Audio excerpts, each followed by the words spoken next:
We discussed in even greater detail cooperation to disrupt, dismantle, and defeat al-Qaeda, and to drive them from Pakistan and the region.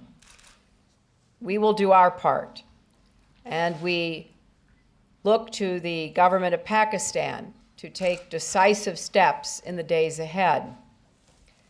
Joint action against al-Qaeda and its affiliates will make Pakistan, America, and the world safer and more secure.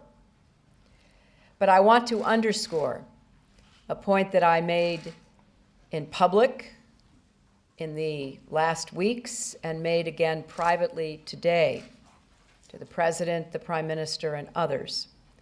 There is absolutely no evidence that anyone at the highest levels of the Pakistani government knew that Osama bin Laden was living just miles from where we are today.